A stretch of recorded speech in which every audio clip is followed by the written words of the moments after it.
Oh, sarap may apo, di ba? Yung blessing ni Lord yung may apo tayo eh. Englishin. It's a blessing from God that we have reproduced our genes. See?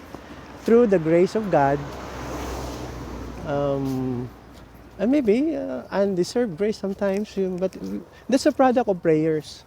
What you wish, what you want, God will give it to you. Because you prayed it hard, that you can also have a family of yours. Like this, I'm here in Canada. So, it's also a blessing. We cut our topic. Ang mga doktor namin nandun sila sa Switzerland. They deserve more of that kasi ang hirap manggamot ng magaling. Alam mo, pinaka-super magaling yung mga obstetrician sa Marbel. Mga surgeon namin, internist. Ang galing ng mga doktor sa Marbel.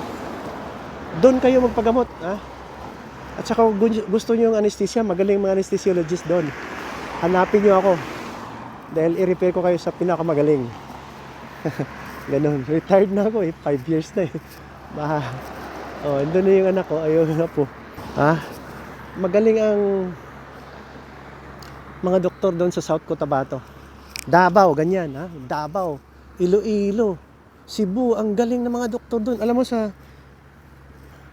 Cebu, ang pinaka number 1 na cardiologist, taga Tacorong, Sultan Kudarat, si Dr. Edgar Molino. Sila na yata doon na nag-heart transplant sa Cebu. Younger siya sa akin, pero kabatch ko sa BS, Medical Technology sa Veles. Nandun si Edgar Molino sa Cebu. Magaling yun, Yan, Manila, ang galing. Ang galing ng mga doktor sa Manila. My goodness, sa Philippines. Kaya lang pagdating dito, mali yata ito. Ang pinakamali ng Canada. Hindi sila marunong mag-recognize ng magaling. Kaya nahirapan akong gumaling dito. Ubo ko first time, matagal umayos Ayan. You know, I'm not videoing you because the face, I'm talking to my face. When I do like that, there's no face there because you know what?